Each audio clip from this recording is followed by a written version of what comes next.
Hello and welcome to Sifu Austin Go's Wing Chun for Beginners. In this film, we shall look at the first and most important form of the Wing Chun system, Sil Lam Tao, as well as the arrow punch form, Sifu Go's 2 training syllabuses, and also some basic exercises and techniques to improve your Kung Fu. It is important to understand that this is a training aid rather than a complete learning system. As with all martial arts, a qualified and experienced instructor is essential.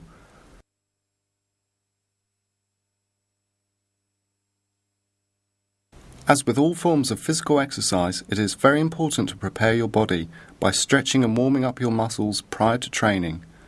We recommend that you spend at least 10 minutes doing basic stretches and exercises. Each one should be repeated between 10 and 20 times. It is important to note that what follows are only examples of stretches. You should also use any others that you find helpful. Firstly, stretch your legs by lowering yourself into this long stance, keeping the back leg straight and the hips square to the shoulders, then lower your torso to the ground. With all of these exercises, it is vital not to overexert yourself.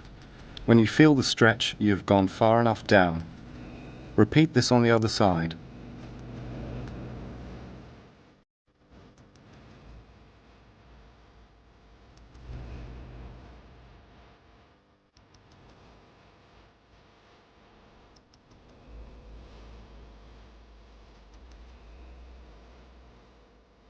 Still concentrating on the legs, lower your body, bending one leg only. Try to keep your foot on the bending leg flat on the ground and your other leg as straight as possible, with your toes pointing directly up.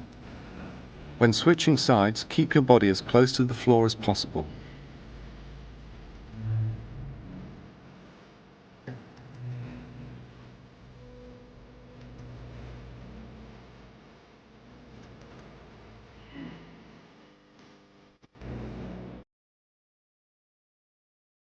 This next exercise stretches your chest, back, arms and legs. Open your legs as far as is comfortable while still feeling a stretch. Now reach forward with both arms, bending at the hips and keeping the back straight. Hold in the lower position, pushing your hands away from your body for 5 seconds and then slowly rise, opening your arms and expanding your chest. Try to bring your hands past the line of your shoulders.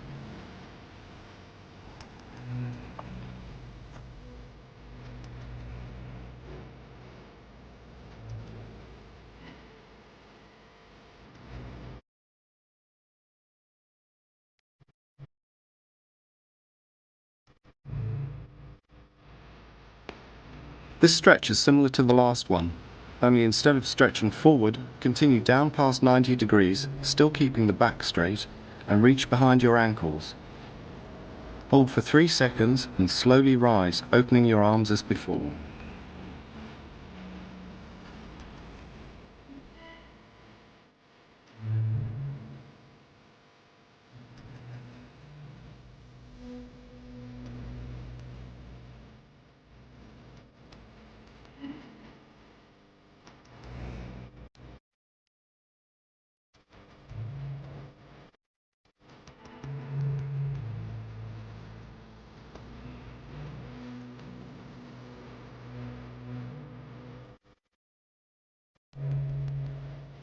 With this stretch, your feet should be together.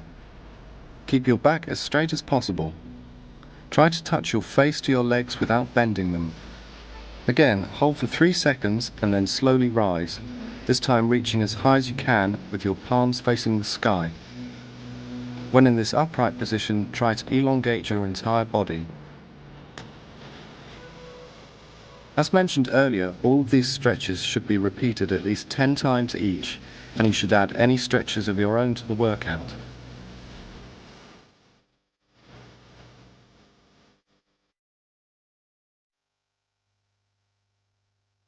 Once your body is feeling supple, it is then time to get your muscles prepared.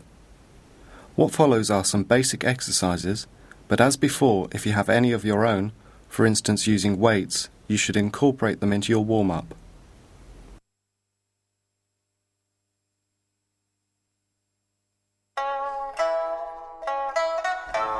This first one is a form of press-up. With your feet close together and your hands in line with your shoulders, lower yourself until your body is roughly 2 inches from the ground. Hold in this position for between 5 to 10 seconds, then push up, hold, and repeat. You should start by trying 5 and then increase as you improve.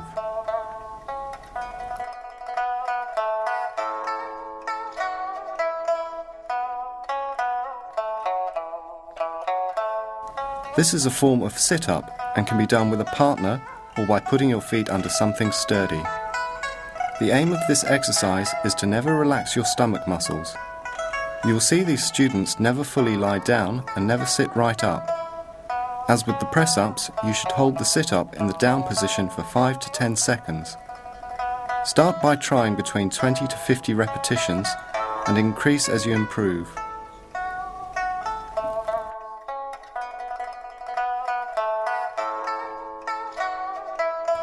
Again, this exercise can be done with a partner.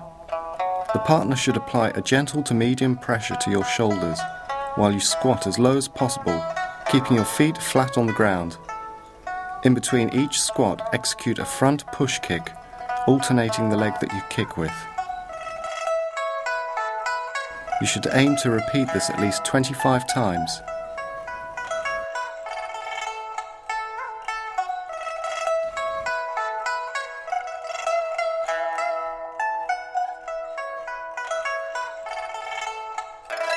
Exactly as before, with your partner applying pressure to your shoulders, do 25 squats, only instead of kicking when you stand, do a double front punch at the top and bottom of each squat.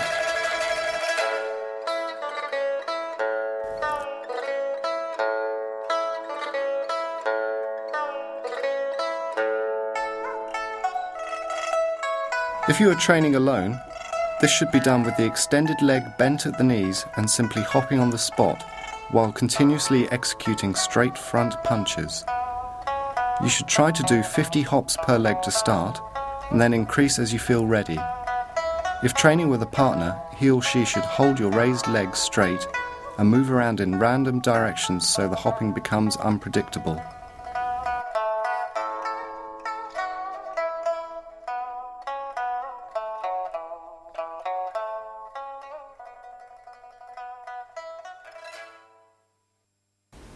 Although Wing Chun isn't a style which encourages meeting force with force, it is nonetheless important to condition your arms and legs to receive a certain amount of impact. As with all unarmed styles, your arms and legs become your weapons, so it is important for them to be strong and resilient to attack. If training alone, you can knock your own arms together, or find an upright post and use that. Trees have been favoured in the past. It is important, if using a static object, not to strike too hard, as unlike a human partner, it will not give as much, therefore increasing the risk of injury. What follows are some basic conditioning exercises. Here the students are performing Tansal, a block that you will learn more about later. The idea is to strike each other's forearms with a reasonable amount of power. This should be repeated 20 times on each arm. This is the same Tansal block, only this time strike with the outside of the forearm rather than the inside. Again, repeat 20 times on each arm.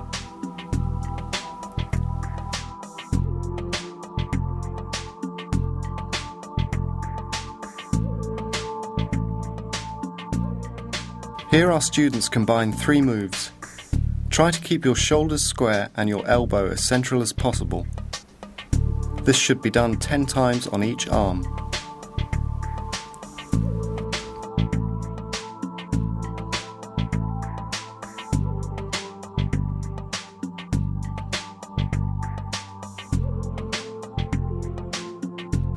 Here we start to condition our shins.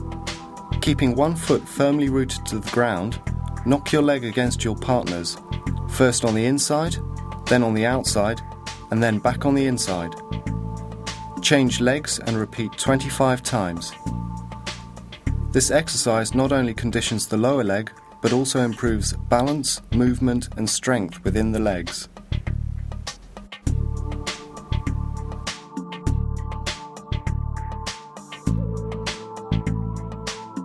In this simple exercise, your thigh should be kicked by your partner. You then return the favour. However, these kicks are far from full strength, and you should communicate with each other to find your thresholds. It is a useful lesson, however, to receive a blow as well as to give one. You should look to receive 15 kicks on each leg.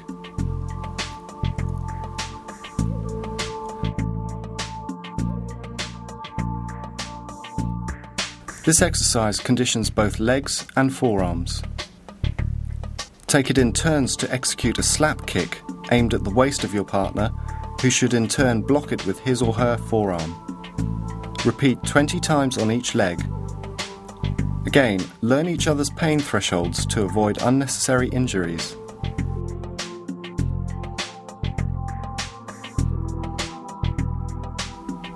In this last conditioning exercise, you deliver uppercuts to your partner, who blocks them with a downward chop to the inside of the forearm. Once again, repeat 20 times on each arm.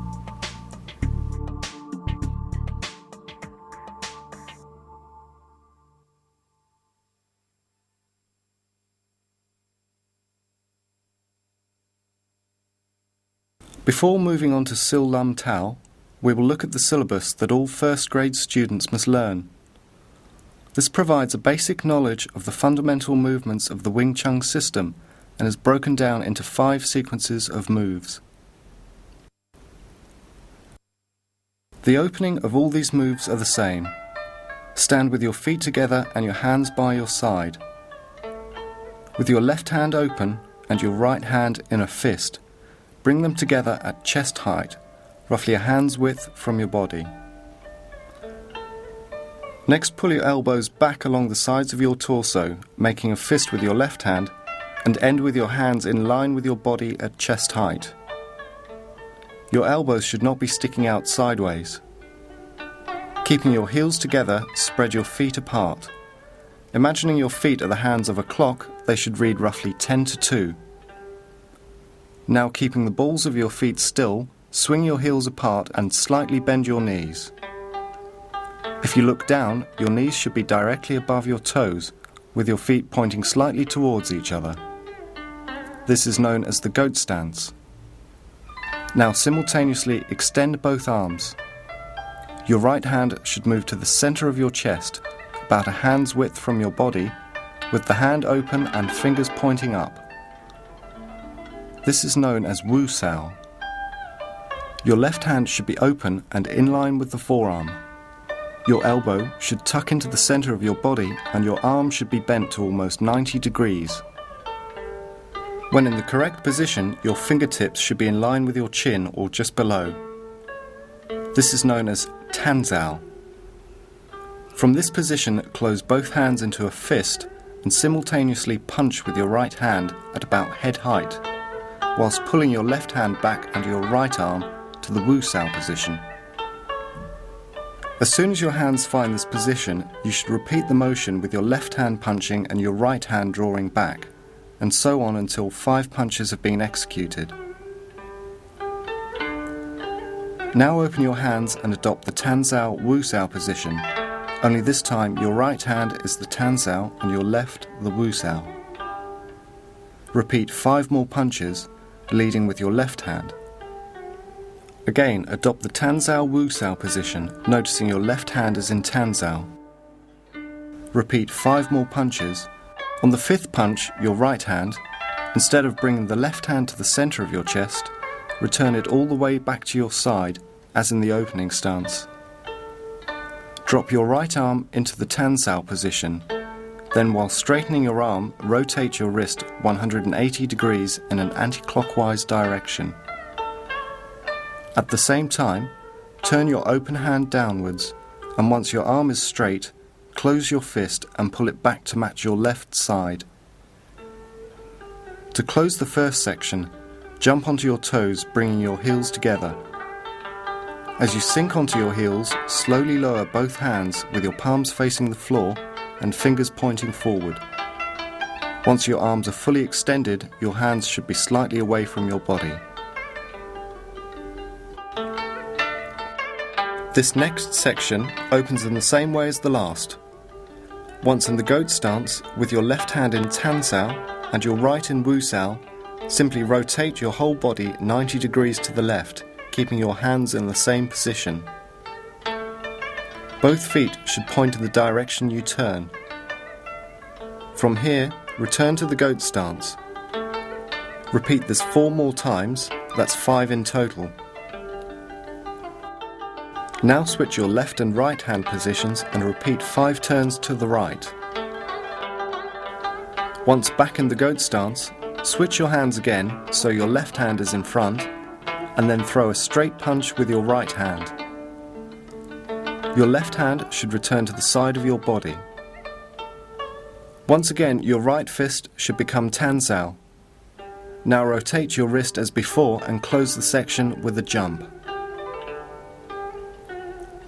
This third section is identical to the last, only on each turn a front push kick is delivered. When turning to the left, kick with your left, and when turning to the right, kick with your right.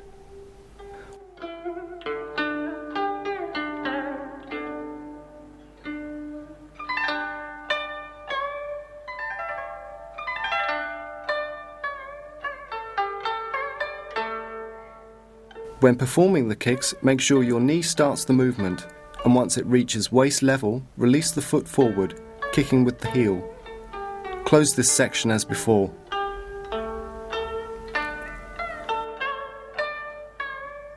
With the next section, open as before into the goat stance. This time, instead of extending your arms into the Tan Sao position, deliver a head-level punch with your left arm, whilst rotating your body 45 degrees to the right. You will notice from the demonstration that the body weight is favouring the rear leg, which is bent, and the front leg is almost straight. From this position, punch with your right arm, rotate to the left, and withdraw your left arm to the side position. Once 5 punches have been completed, the 6th punch, which is with your right hand, delivers a straight punch, while centralising your body back to the goat stance. Close as before.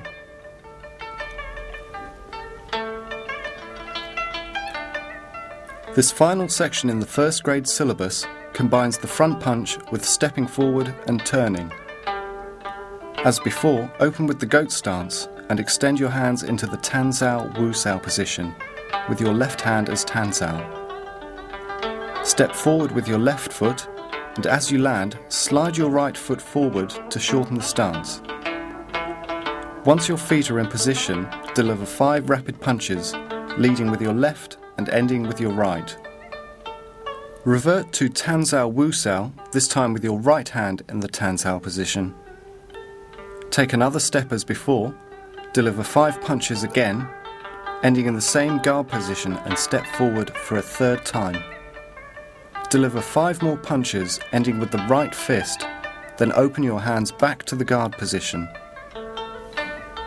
Now turn 180 degrees clockwise by moving your left foot across your body with a small step and rotating on the soles of your feet, always maintaining your guard. Repeat these movements in the opposite direction. Once completing this second set of 3 steps and punches, rotate as before, only this time stepping across with your right foot and turning 180 degrees anti-clockwise. Close this section by punching with your right hand whilst drawing your left hand back and sliding your right foot up to your left. Your leading hand should now become a Tan Sao. Rotate it into a fist and close.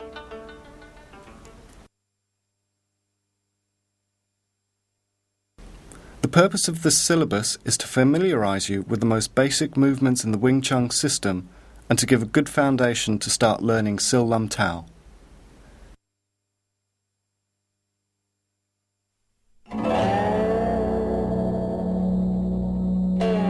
Sil Lum Tao only involves hand movements, and you should remain in the goat stance throughout. Your shoulders should remain still, and the centre line must be given full attention.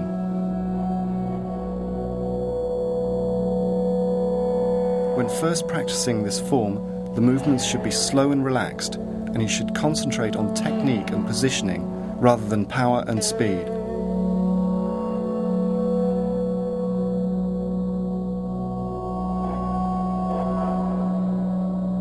As with most things, a good foundation is essential in order for the goal to be successful. The more time and effort you put into Sil Lam Tao, the more effective and capable your Wing Chun will be.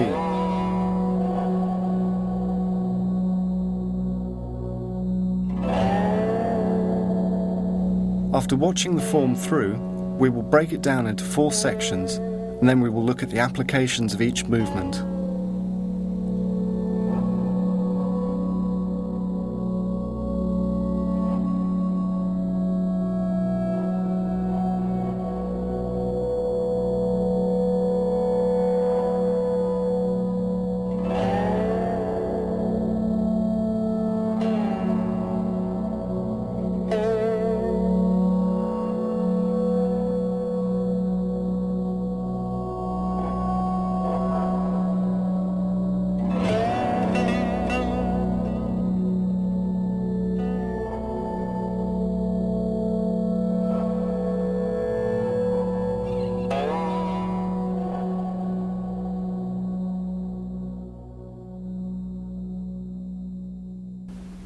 Stand straight and relaxed with your heels together and your hands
when learning the forms to fully understand the meaning and application of the moves.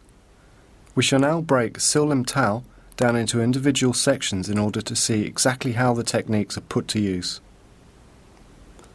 When practicing the form, we can at times imagine a mirror passing through our centre line as our left and right sides move in unison. This is usually simply to coordinate the body and to prepare us for later more complicated techniques. So here in the form, both hands execute a low jab, but as Sifu Go demonstrates, only one hand is used as a jab, leaving the other free to attack, or in this case defend with a Tan Sao. From the low jab, we rotate our hands into a back fist. Again, in practical application, only one hand is used. Notice Sifu Go defends himself with a Pak Sao as he strikes with the initial jab. From the jab, he then moves straight into a back fist as one fluid motion. This is often misread as a two-handed technique. However, we simply use both hands during the form to improve body coordination and to become familiar with our centre line. This is in fact a low block called Kang Sao, followed by a high block or Tan Sao. This is a basic Wing Chun straight punch. Notice that when Sifu Go begins his punch, his fist comes from the centre of his chest and his hand is slightly rotated, so the back of his hand faces his opponent. This allows him to generate more power from a shorter distance. After each punch in Sil Lim Tao, the practitioner rotates his wrist. This, apart from improving wrist strength and flexibility, is also a move. After much practice, this can be used to move your hand to the other side of your opponent's arm with ease. The consecutive punches, rather than being 5 individual straight punches, is used as a single and very effective technique. A barrage of attacks is very difficult to defend against, and as we see from this demonstration, a punch can also be a block. This section starts with a slow Tan Sao and then turns to a Fuk Sao block. This same hand then strikes, still in the Fuk Sao position. Here we see the side block or Pak Sao. This is a very useful and effective block, which is why we always keep one hand in the Wu Sao position when in our basic stance. The Pak Sao is then extended into a palm strike. In this demonstration, Sifu Go first blocks with a Tan Sao and then uses his Pak Sao to strike his opponent's arm, as well as knocking it out of the path of his attack. These two motions are most commonly used as low blocks, to knees or uppercuts. It can be dangerous to block a kick with a palm, as kicks can easily damage fingers and wrists. On this occasion, we do use both arms and hands for the application. By raising his elbows, Sifu Go breaks the grip of his opponent and can then deliver a palm strike to the groin. This chop is also called Fat Sao. Again, this technique does not require both arms. When used with a sweep, it is a very effective way of unbalancing your opponent as well as being a powerful strike. This is a short block from an extended arm. In this case, Sifu Go uses it as an outside Tan Sao before executing a palm to the jaw. Again, a short block, only this time the strike is a finger jab to the eyes. Notice how the block and strike happen as one motion. With this technique, the arm is used as a braking weapon. The movement of Sifu Go's arm comes upward from underneath his opponent's arm and is therefore against the natural movement of the attacker's elbow.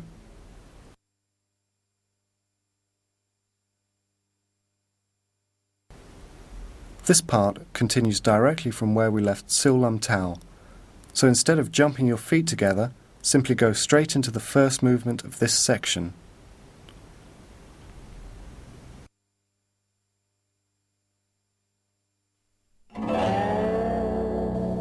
After watching it through, we will break it down into 4 parts.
All of the techniques in this second stage are blocks followed by attacks as one fluid motion.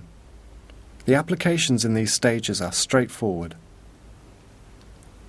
In this first set of moves, Sifu Go uses a pak sao to defend the first attack, followed by a side block for the second, and then ends with a palm strike to the jaw. Notice how he also simultaneously executes a pak sao to ensure his palm has a clear path.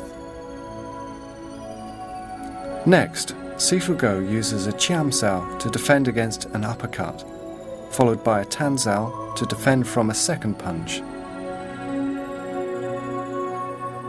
As the attacker kicks, Sifu Go drops his hand to block with a kang sao. Finally, he lifts his hand to another tan sao as the third punch is thrown, and by rotating his hand underneath his attacker's arm, clears a path for his palm strike to the chest. In this third section, Sifu Go defends a back fist by using bong sao. As a second punch is thrown, he comes outside his opponent with a tan sao block. He then knocks his attacker's arm away with a pak sao, clearing the way for a palm to the jaw. This move is very useful if an opponent has a strong grip on your wrist. By striking down with a kang sao, Sifu Go not only forces his opponent to release his grip, but also potentially bruises or breaks his arm. This is then followed by a succession of straight punches.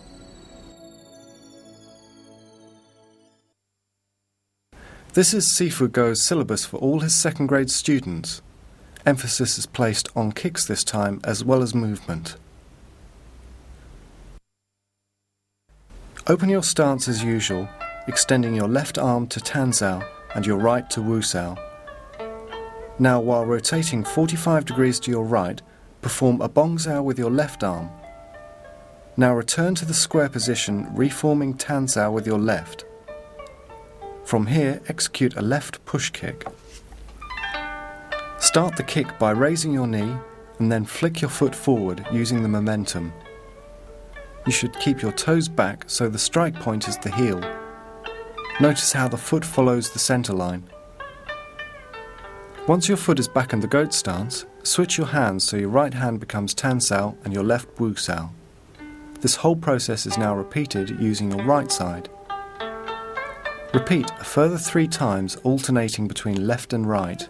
In other words, you should perform 5 kicks in total, 3 with your left and 2 with your right, remembering to switch hands after every kick. To close, throw a straight punch with your left while pulling your right hand back to your side. Now form tan sao with your left, rotate to a fist, pull back and close.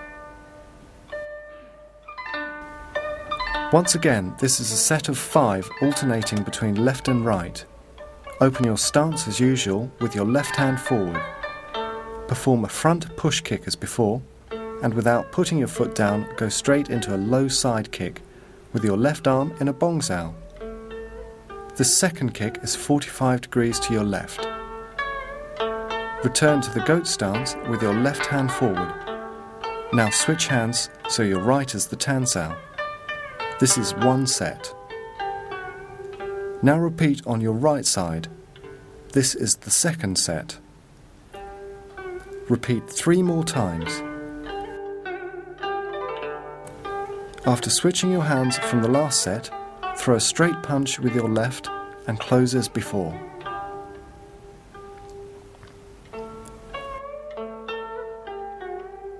This section introduces advancing and turning. Open into goat stance and bring your left hand forward to a tan sao with your right in a wu sao. Now with your left leg, perform a double slap kick. The first is aimed at the knee area and the second to the waist. Note the foot is not put down between kicks. As you do bring your foot down, step forward. Once it is on the ground, bring your rear leg forward to shorten the stance and to complete the step. Repeat this process 2 more times.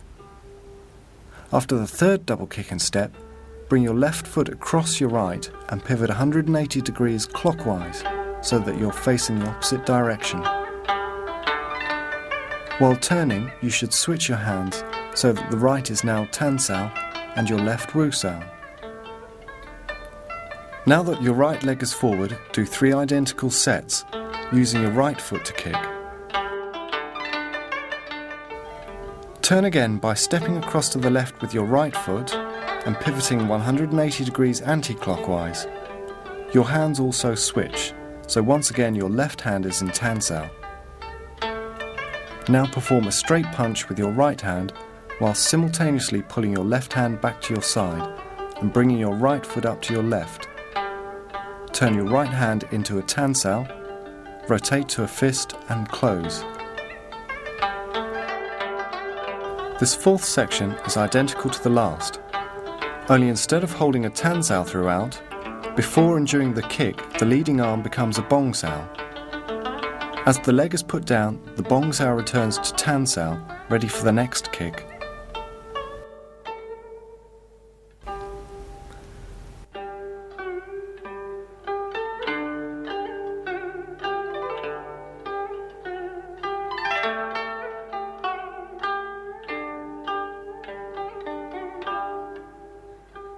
Open to goat stance with a left tansao and right wusao.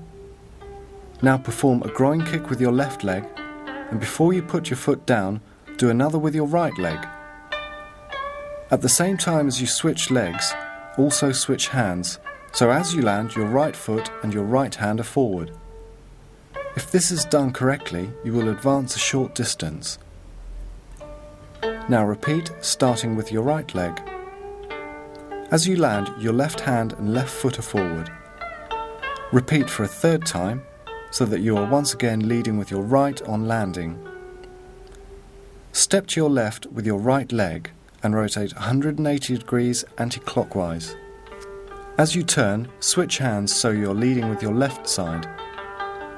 Do 3 more double groin kicks identical to the others. Turn and finish as before.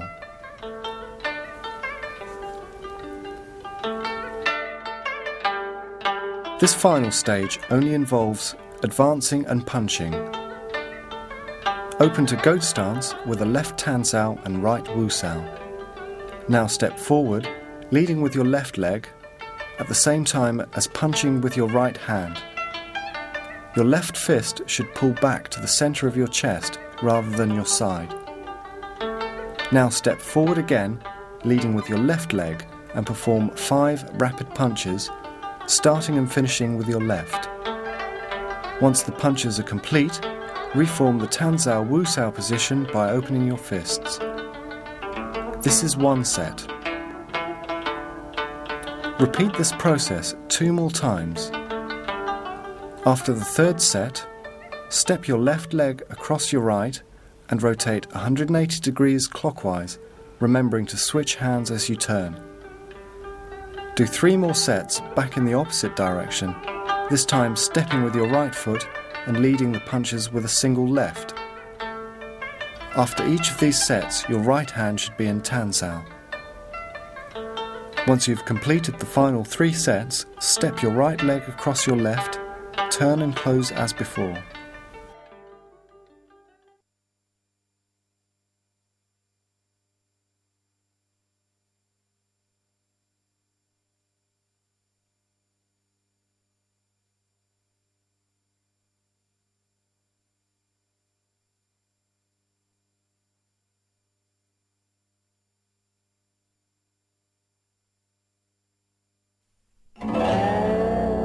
This is Sifu Go's arrow punch form.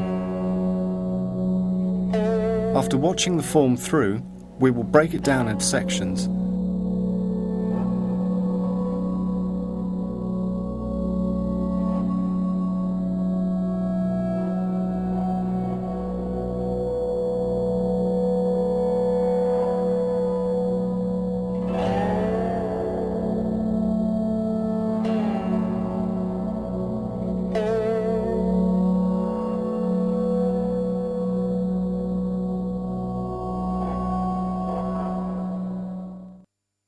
Open into goat stance.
rotate and close.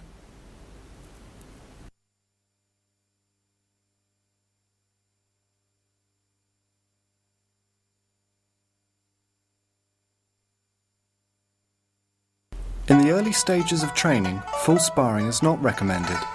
The student is not able to successfully use the techniques, and injuries are therefore more likely. It is also very easy to learn bad habits and become too tense as a result of uncertainty. We advise therefore a more relaxed, gentle, slow and thoughtful approach to early sparring. Only use hands. Only use the most basic techniques like tan zao, bong zao, pak zao, straight punches and back fists. Move in slow motion, remembering that you are not in competition with your partner, you are training and learning with them. Take it in turns to just attack or just defend. As your confidence and ability improve, you can pick up the pace. Always try to flow, let one technique become the next, rather than two individual moves. Building a strong foundation to your training will ensure success further down the line. If you try to hurry through the basics, you will never fully understand the more complicated techniques. Sifu Go often says, if you master Sil Lam Tao, you will know all the Wing Chun you need. It is a complete and fundamental form. Every time you practice it, you will improve.